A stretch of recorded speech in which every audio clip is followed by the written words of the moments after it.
హే friends, ఇది Iceland full vlog. మేము ఐస్లాండ్కి 6 days వెళ్ళాము. సో ఎక్కడికి వెళ్ళాము, ఎలా వెళ్ళాము అండ్ వెళ్ళే ముందు ఎలా ప్రిపేర్ అయ్యామన్నది మీకు ఈ వీడియోలో కంప్లీట్గా చూపిస్తాను. మాకు ఐస్లాండ్ ఇది ఫస్ట్ ట్రిప్. సో ఎక్కడి నుంచి స్టార్ట్ చేయాలో అర్థం అవ్వలేదు. సో ChatGPT హెల్ప్ తీసుకున్నాను. ఇంకా గూగుల్ రిఫరెన్స్ వీడియోస్ కానీ గూగుల్లో సర్చ్ చేసాము, ఏమేం ప్లేసెస్ విజిట్ చేయాలి ఇవన్నీ తెలుసుకున్నాను. Let's see what's Iceland about. Iceland ఈ surrounded by Atlantic Ocean and ఇక్కడ కరెన్సీ వచ్చేసి క్రోనా. ఐస్లాండిక్ లాంగ్వేజ్ యూజ్ చేస్తారు. బెస్ట్ టైం ఎప్పుడు అంటే మనకి ఎప్పుడు ఫ్రీ దొరికితే అప్పుడు. మోస్ట్లీ సమ్మర్ అయితే క్రౌడ్ ఎక్కువ ఉంటుంది. ఐస్లాండ్కి వెళ్ళే ముందు డ్రెస్సింగ్ కూడా చాలా ఇంపార్టెంట్. చాలామంది చెప్పుండే అన్నట్టు డ్రెస్సెస్ వేసుకోకూడదు, మొత్తం ప్యాంట్స్, థర్మల్స్, స్వెట్ షర్ట్స్ ఇవి తీసుకోవాలి. ఇంత టూ మచ్గా చెప్తున్నారు. మనం కెనడాలో చూడని చాలా అనుకొని డ్రెస్ వేసుకొని ఫ్లైట్లో వెళ్ళినా దిగినాక అర్థమైంది that is a beginners mistake అని. సో మనకు లేయర్స్ అనేది చాలా ఇంపార్టెంట్ ఐస్లాండ్లో తిరగడానికి. ఎందుకంటే విండ్ అండ్ రెయిన్ ఎప్పుడైనా రావచ్చు అండ్ చలి కూడా చాలా ఉంటుంది. ఈ ఐటమ్స్ ఏంటంటే నేను థర్మల్స్ ఆర్డర్ చేశాను, light weight wind come rain jacket. And ఈ బ్యాగ్ ఏమో వాటర్ ప్రూఫ్ బ్యాగ్. ఎందుకంటే మనం వాటర్ ఫాల్స్కి వెళ్ళినా మన ఫోన్స్ కానీ మొబైల్స్ హెడ్సెట్ పెట్టుకోవడానికి యూజ్ అయింది. అండ్ హ్యాట్ కూడా నాకు చాలా కంఫర్టబుల్ అనిపించండి వాటర్ ఫాల్స్కి వెళ్ళినప్పుడు. And this is winter boots. ఈ బూట్స్ కూడా నాకు చాలా హెల్ప్ అయినాయి. ఈ వ్యూ వచ్చేసి నేను ఫ్లైట్లో నుంచి ల్యాండ్ అయ్యేటప్పుడు తీశాను. ఇక్కడ మనకు వాల్కెనోస్ కనిపిస్తున్నాయి. ఐస్లాండ్లో గ్లేషియర్స్ ఉంటాయి, వాల్కెనోస్ ఉంటాయి. అందుకే కావచ్చు ఐస్లాండ్ని it's a land of ice and fire అంటారు. సో రెండు మిక్స్ మనకు ఒకటే ల్యాండ్లో కనిపించడం చాలా రేర్. అందుకే ఈ ఐస్లాండ్ అనేది చాలా స్పెషల్ అనిపించింది నాకు. So Iceland major highway route 1ని రింగ్ రోడ్ అంటారు. ఈ రోడ్ మొత్తం త్రూ ద ఐస్లాండ్ కవర్ చేస్తుంది అన్నట్టు. And it's like 1300 kilometers strong. Iceland cover చేయాలంటే ఆల్మోస్ట్ మనకు 10 days రిలాక్స్గా వెళ్ళొచ్చు. సో మనకు ఫస్ట్ ల్యాండ్ అయ్యే ప్లేస్ రెహవిక్ అన్నట్టు. అది ఐస్లాండ్ క్యాపిటల్.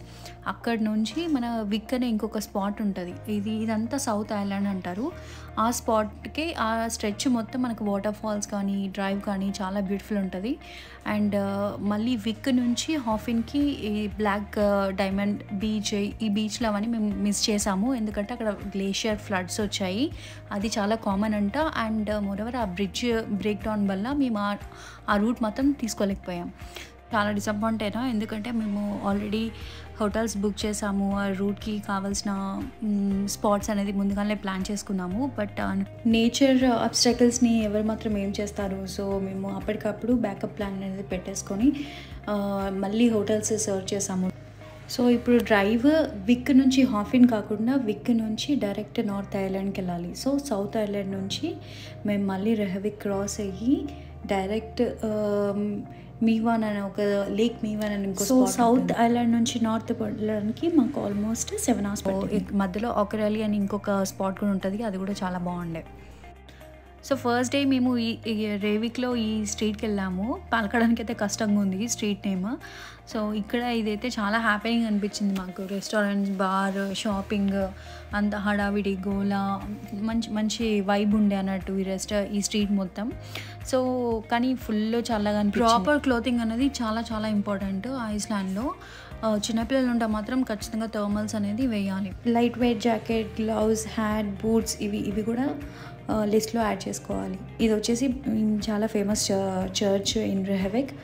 అండ్ ఈ spot it's called as a heart of island. ఇక్కడంతా గోల్డెన్ సర్కిల్ అంటారు. ఈ గోల్డెన్ సర్కిల్ చుట్టూ మనకు వాటర్ ఫాల్స్ కనిపిస్తాయి, సీనిక్ స్పాట్స్, అన్ని స్పాట్స్ కవర్ చేసుకోవచ్చు వితిన్ 2 hours. సో ఇవి గైజర్ వాటర్. ఇవి చాలా సూపర్ హీటెడ్ వాటర్ అనమాట. 80 to 100 degrees టెంపరేచర్ కింద బాయిల్ అయ్యి సడన్గా ఎరప్షన్ అయిపోతాయి ఈ వాటర్. ఇక్కడికి అసలు దగ్గర కూడా రానివ్వరు. అండ్ నెక్స్ట్ స్పాట్ వచ్చేసి చాలా బ్యూటిఫుల్ వాటర్ ఫాల్స్. ఈ వాటర్ ఫాల్ని చూసినాక ఆ స్పాట్ నుంచి బయటికి రాబుద్ది కాలేదు. అక్కడికి వెళ్ళే ముందు వీడియోస్లో చూసినా, బట్ మొత్తం చూడాలంటే ఎందుకు ఆ మ్యాజిక్ మిస్ అవుతుందని కంప్లీట్గా చూడలేదు. వాటర్ ఫాల్స్ బిహైండ్ కూడా మనం వాక్ చేయొచ్చు అనమాట. అక్కడ ఒక 500 meters వాక్ అనేది ఉంటుంది, కానీ చాలా కేర్ఫుల్గా వెళ్ళాలి. ఈ స్ట్రెచ్ మొత్తం మనకు వాటర్ ఫాల్స్ ఉంటాయి. ఆల్మోస్ట్ లైక్ 6 వాటర్ ఫాల్స్ పక్కన ఉంటాయి. ఆ వాటర్ ఫాల్స్ చూసినంతసేపు ఎన్ని ఫొటోస్ తీసుకున్నా, ఎన్ని వీడియోస్ తీసుకున్నా అసలు టైం కానీ ఇట్లా వెళ్ళిపోయింది. మేము వెళ్ళిన రోజు మాత్రం వెదర్ చాలా బాగుండే. అక్కడ మాత్రం మేము లక్కీ అనుకోవాలి. నెక్స్ట్ డెస్టినేషన్కి వెళ్దాము. ఇక్కడ రేవిక్ నుంచి విక్ వెళ్ళాలి. ఇక్కడ ఈ 2 hours డ్రైవ్లో ఈ స్ట్రెచ్ అంతా చూసుకుంటూ విక్కి వెళ్తున్నాము. విక్కి వెళ్ళే దారిలో మేము చాలా స్పాట్స్ అబ్జర్వ్ చేసామన్నట్టు. అక్కడ క్యాంప్ ఫైర్ వేసుకొని చాలామంది ఫ్యామిలీస్ కానీ ఫ్రెండ్స్తో వచ్చిన వాళ్ళని చిల్ అవుతుండే. నైట్ బార్బిక్యూ పెట్టుకుంటారు. ఇంకా అది కొంచెం తక్కువ ఎక్స్పెన్సివ్ అవుతుంది. సో ఎక్కడంటే అక్కడ ఆపుకోవచ్చు సీనిక్ స్పాట్స్ దగ్గర.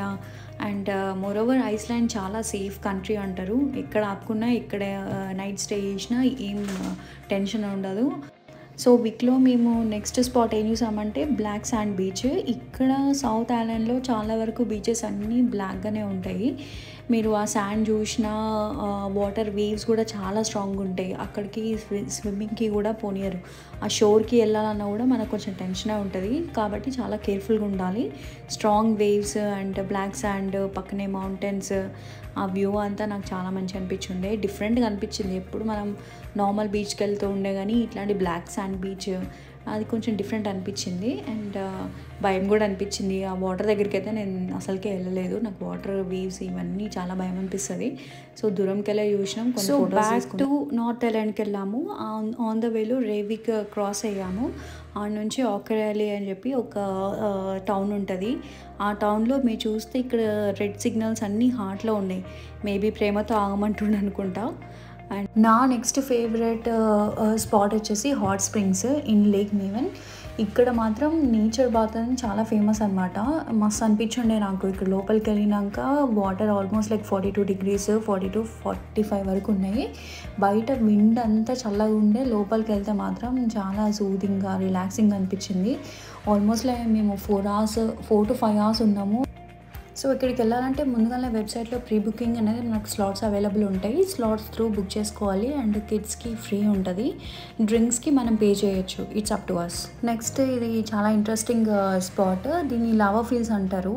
లావా బయటికి వచ్చి ఎరప్ట్ అయిపోయాక ఆ లావా అనేది రాక్స్ లాగా ఫార్మేషన్ అయిపోయి ఉంటుంది అన్నట్టు. ఈ రాక్స్ ఫార్మేషన్ని మనము స్క్రీన్ మీద కనిపిస్తున్న లొకేషన్కి వెళ్ళి మనం చూడొచ్చు. సో ఇదంతా లేక్ మీవాన్ దగ్గర డ్రైవ్ అనమాట. అంటే నార్త్ ఐస్లాండ్లో డ్రైవ్. ఈ డ్రైవ్స్ అన్ని హిల్ పైన, మౌంటైన్స్ పైన డ్రైవ్స్ విత్ కర్వ్స్ ఉన్నాయి. వ్యూ అంతా బ్రెత్ టేకింగ్ ఉండే. మాకు ప్రతి సీనిక్ వ్యూ అనిపించింది. ఒక్క డ్రైవ్ అని నేను క్యాప్చర్ చేయలేకపోయినా. కంప్లీట్ డ్రైవ్ స్ట్రెచ్ అంతా చాలా బ్యూటిఫుల్ వ్యూ అనిపించింది. అండ్ మనం ఎక్కడ రోడ్ మధ్యలో ఎక్కడ ఆపకూడదు. ఐస్లాండ్లో మధ్యలో ఆపేసి 2 ఫోటోలు దిగుదాం అనేటట్టు ఉండదు. ఎందుకంటే చాలామంది వెనకాల వెయిట్ చేస్తూ ఉంటారు మన వెనకాల. So we have to follow the rules in Iceland. ఈ లేక్ ఎట్లా ఫామ్ అయిందంటే వాల్కెనో ఎరప్ట్ అయిపోయాక ఆ వాటర్ అనేవి అక్కడ స్టోర్ అయిపోయి ఇలా ఫామ్ అయింది. ఇది మొత్తం బ్లూ కలర్లో ఉండే, కానీ మస్తు అనిపించింది. యాక్చువల్ లేక్ మీవాన్ దీని స్పెషాలిటీ ఏంటంటే వాల్కెనోస్ ఎప్పుడో ఎరప్ట్ అయిపోయిన వాల్కెనోస్ మధ్యలో వాటర్ అనేది ఫామ్ అయ్యి ఇది లేక్ లాగా ఫామ్ అయింది అన్నట్టు.